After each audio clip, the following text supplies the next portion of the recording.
l'attività scientifica del Centro per le Storie Locali si caratterizza per la particolare attenzione rivolta agli aspetti metodologici, le diverse teorie sulla cultura locale, o preferiremmo dire sulla local history, perché è in ambito anglosassone che questa disciplina è nata ed è stata adeguatamente valorizzata. Ecco come, per esempio, il newyorkese Lewis Mumford, una delle voci più originali del XX secolo, grazie anche ai suoi contributi sulla storia della città, esemplifica il concetto di local history con una similitudine. Proprio come il naturalista può ricostruire un intero animale partendo dalle poche ossa che può aver trovato in una vecchia cava di ghiaia, così lo storico potrebbe ricostruire gran parte della storia dell'intera nazione con nient'altro a guidarlo che nomi, luoghi, case, leggende e storie che hanno a che fare con una piccola parte di territorio. E invece Constance McLaughlin Green, pioniera della storia urbana e premio Pulitzer per le discipline storiche nel 63, ad affrontare il problema della ricerca di documenti storici locali, fra cui la giacenza di materiale in luoghi difficili da raggiungere, a partire dalle mani dei privati.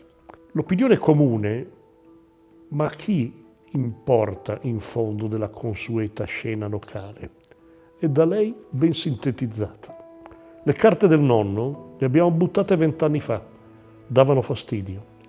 Le cose familiari sono troppo vicine per essere ritenute interessanti. E invece non è proprio così.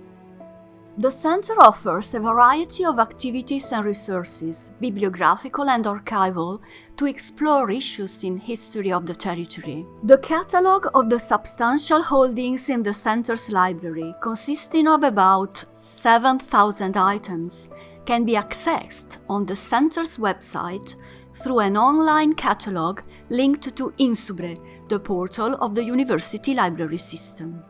The library comprises periodicals and monographs, including a section of ancient books. In 2005, the centenary of the publication of Filippo Tommaso Marinetti's magazine Poesia was the occasion for the decision to acquire a collection of first editions and manifestos of futurism. These works are highly interesting and form one of the most comprehensive collections existing in Italy. On the Center's website, you can consult some databases that make historical and archival information available to scholars. Namely, Insubria Articles, which collects a review of articles published in periodicals pertaining to the Insubria region. Varese Bibliography, which contains bibliographical information referenced in a number of relevant works on the history of the area. Cadaster, which includes surnames, municipalities and parishes found in the Catasto Teresiano kept at the Varese State Archives. Notable People of Varese, which offers an indexing of persons and family names mentioned in a number of printed sources. Regesti, which reports the regesti of documents related to the region of Varese for the last 2 centuries of the Middle Ages, kept at the State Archives of Milan and the Prepositor Archives of Varese. Stonecutter's Marks, in English, which collects the cataloguing of lapidary marks engraved in buildings of various kinds since the Middle Ages. At the center, you can receive iconographic reference on various aspects of local history illustrated by the photographs preserved in its photo archive, and in particular in the font of photographer Vivi Papi. Your research can then continue remotely through previews or in person on site. Of the images, you may request reproductions, including high-resolution ones, subject to the verification of the property rights. Here are some of the most widely represented subjects: the artistic heritage of the Varesotto and the works of artists from Varese or anyway active in the area, including Morazzone, Pietro Antonio Magatti, Giambattista Ronchelli, Renato Guttuso, and many others. views of Sacromonte and Campo dei Fiori, Lake of Varese and Monte Rosa, properties of the FAI, Italian Environmental Fund, comprehensive study campaigns on the Rocca d'Angera, Borromean Islands, Santa Maria dei Girli in Campione d'Italia, the Church of San Paolo Converso in Milan, and the Palatina Library in Parma. In the archive are 4 series of photographs relating to as many trips that the young Vivi Papi made between 1953 and 1959, traveling through northern and central Italy as far as Rome and documenting cities, monuments, landscapes, and people. The archive also includes extensive documentation on restorations campaign.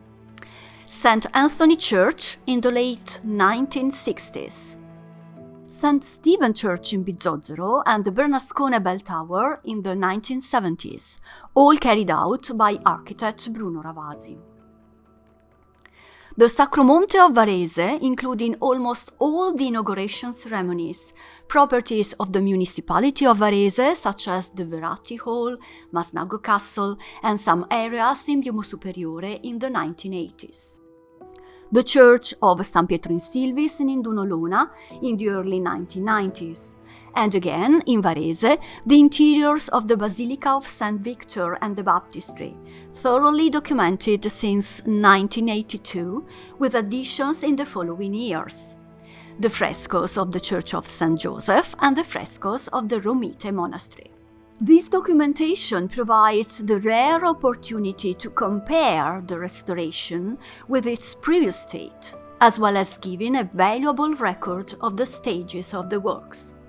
Portraying the persons he met was a constant desire for Vivi Papi, a passion that took the form of endless research into the human soul through portraits of faces, expressions, and attitudes, whether in work settings or moments of leisure. In 2022, the Center acquired a collection of images of Varese and the Varese area, dating from the late 19th century to about the 1930s. A research tool is being developed to make it easier to consult them. Each year, the Center organizes events such as exhibitions, book and periodical presentations, workshops and webinars at Villa Töplitz, at other prestigious venues offered by local organizations and associations, and also online. Nel 2005, sempre per iniziativa del Centro e con la collaborazione di molti studiosi, non solo varesini ma lombardi, anche italiani, si è deciso di iniziare un progetto in più volumi che riguarda la storia di Varese, dall'antichità al Novecento. Ormai siamo arrivati alla stampa di ben 7 di questi volumi, se ne prevedono altri, che comprendono appunto storia dell'arte, iconografia, religione, sport, una storia che poche altre città hanno in effetti, ma che torna molto utile a Varese ed è una delle prime iniziative del nostro centro. An important series of publications aims to offer valuable tools for research through primary sources, with critical editions of parchments and other medieval documents from the Lombard area. A few examples. The Liber Incantum, about the 15th century repair work on fortified structures in the Como County. The collection of 13th century sources concerning the territory of Varese, preserved in minor archives. The edition of the papers of the monastery of Santa Maria del Monte, ranging from its origins in 922 to the end of the 12th century. The territory of Varese has a complex pattern, with its towns, villages, villas, councils, and parishes. The art guide of Varese has a mainly tourist purpose, but also wishes to underline the remarkable historic, artistic, and natural heritage of the area.